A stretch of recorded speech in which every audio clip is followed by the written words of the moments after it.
Assalamualaikum warahmatullahi wabarakatuh. Yang terhormat Ibu dan Bapak pengawas dan penguji, dan yang terhormat Ibu Alifah Sabrina selaku dosen metodologi riset. Sebelumnya perkenalkan, nama saya Siva Nur Fitri dari kelas reguler 2 19C. Saya akan mempresentasikan hasil karya tulis ilmiah saya yang berjudul Gambaran Tingkat Pengetahuan Masyarakat RW 9 Kelurahan Bintara Jaya terhadap bahaya penyalahgunaan obat tramadol. Dalam presentasi ini saya akan memaparkan bab 1 yaitu pendahuluan, bab 2 tinjauan pustaka, dan bab 3 metode penelitian. Bab 1 pendahuluan yaitu meliputi latar belakang. Obat merupakan suatu kebutuhan dalam kehidupan manusia untuk menyembuhkan atau mencegah terjadinya sakit. Umumnya, banyak masyarakat yang kurang memahami bahwa obat memiliki efek samping yang dapat merugikan kesehatan. Tramadol termasuk dalam obat daftar G atau terbatas yang harus dibeli dengan resep dokter. Obat ini sebenarnya digunakan untuk penahan rasa sakit atau rasa nyeri setelah menjalani operasi bedah. Meski begitu, obat tramadol sendiri belum dimasukkan ke dalam golongan narkotika. B. Rumusan masalah, yaitu bagaimana gambaran tingkat pengetahuan masyarakat RW 9 Kelurahan Bintara Jaya mengenai bahaya penyalahgunaan obat tramadol. Yang C. Tujuan penelitian. Untuk mengetahui gambaran pengetahuan masyarakat Kelurahan Bintara Jaya terhadap bahaya penyalahgunaan obat tramadol. Dan yang keempat ada manfaat penelitian. Manfaat penelitian ini dibagi menjadi 3. Yang pertama, bagi peneliti untuk mendapatkan pengalaman langsung dan meningkatkan pengetahuan dalam kegiatan penelitian serta dalam membuat karya tulis ilmiah. Yang kedua, bagi instansi. Untuk hasil penelitian ini diharapkan dapat digunakan sebagai salah satu bahan rujukan untuk penelitian yang akan datang agar peneliti selanjutnya lebih berkembang dengan baik. Dan yang ketiga, bagi masyarakat untuk menambah wawasan ilmu pengetahuan, khususnya pengetahuan tentang bahaya penyalahgunaan obat tramadol. Tinjauan pustaka. A. Tramadol. Yang pertama, definisi. Tramadol hidroklorid adalah obat analgesik yang bekerja secara sentral. Tramadol memiliki efek agonis opioid, di mana obat ini memiliki sifat yang sama dengan golongan narkotika. Obat golongan opioid telah banyak digunakan sebagai obat anti nyeri sedang sampai berat. Obat ini tersedia dalam bentuk injeksi, serta tablet dan kapsul. Kandungan obat ini terdiri dari 2 isomer, salah satunya analgesik opioid. Senyawa inilah yang memiliki efek mirip morfin, dengan menghambat pengambilan kembali noradrenergik dan serotonin neurotransmission. Yang kedua, farmakodinamik. Tramadol memiliki efek multimodal yang efektif untuk nyeri nociceptik dan neuropati karena tramadol memiliki 2 mekanisme kerja, yaitu sebagai opioid dan monoaminergik. Efek agonis pada reseptor opioid, terutama pada reseptor mu, dengan efek yang minimal pada reseptor kappa dan sigma. Tramadol mengaktifasi reseptor monoaminergik serta menghambat ambilan non-adrenalin dan juga serotonin sinaptomosal, sehingga akan menghasilkan efek analgesia. Yang ketiga, farmakokinetik. Tramadol terikat secara stereospesifik pada reseptor nyeri di sistem saraf pusat dan menghambat reuptek non-adrenalin dan serotonin dari sistem saraf aferen. Tramadol didistribusikan secara cepat dan luas ke seluruh tubuh dengan volume distribusi 2-3 liter per kilogram per berat badan pada dewasa muda. Metabolisme tramadol terjadi di hati melalui proses glukuronidasi dan diekskresi melalui ginjal dengan masa paruh eliminasi 6 jam untuk tramadol dan 7,5 jam untuk metabolit aktifnya.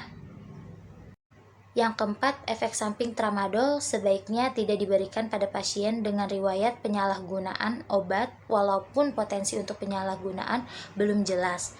Tidak digunakan juga pada pasien yang menggunakan penghambat MAO karena efek inhibisinya terhadap serotonin. Selain itu, perlu diperhatikan khusus pada pasien epilepsi karena salah satu efek dari tramadol dapat menyebabkan kejang maupun kambuhnya serangan kejang. Efek samping yang biasa timbul dari pengguna tramadol secara umum adalah mual, muntah, pusing, mulut kering, sedasi, dan sakit kepala. Yang kelima, dosis tramadol. Untuk oral, 50-100 mg tidak boleh lebih dari 4 jam. Total pemakaian lebih dari 400 mg per hari tidak selalu dibutuhkan. Untuk anak-anak tidak direkomendasikan. Lalu untuk intramuskular atau intravena lebih dari 2-3 menit atau infus intravena 50-100 mg setiap 4-6 jam. Nyeri pasca bedah, dosis awal 100 mg, kemudian 50 mg tiap 10-20 menit jika diperlukan selama 1 jam pertama, hingga total maksimal 250 mg, termasuk dosis awal, pada 1 jam pertama.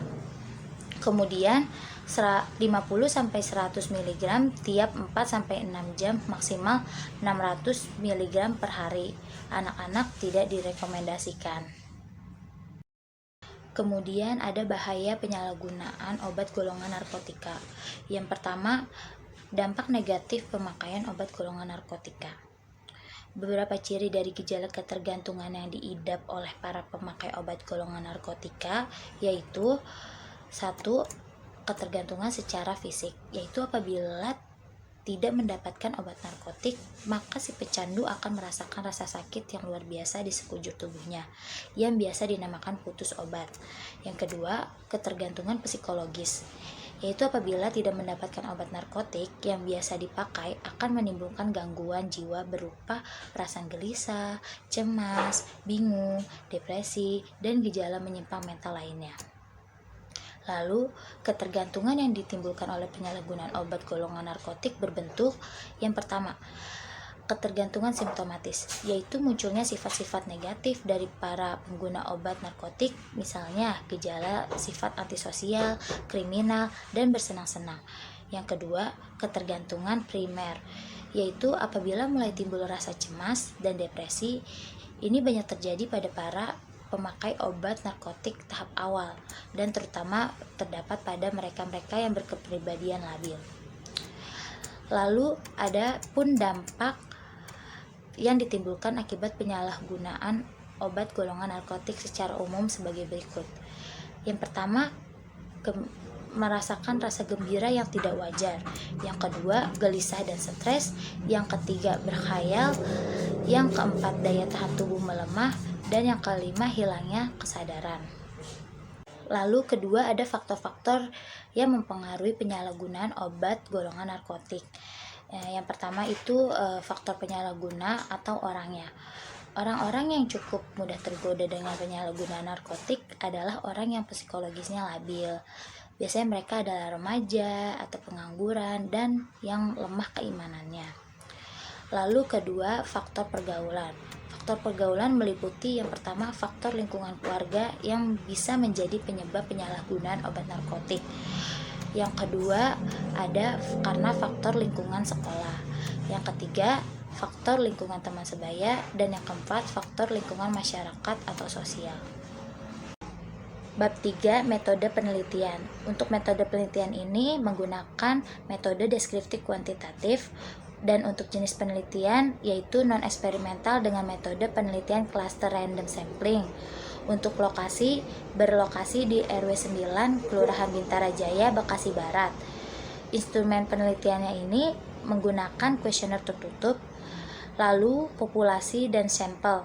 Populasinya masyarakat RW 9 Kelurahan Bintara Jaya dan sampelnya sebagian atau wakil dari populasi yang diteliti. Sekian presentasi yang saya sampaikan, kurang lebihnya mohon maaf. Wassalamualaikum warahmatullahi wabarakatuh.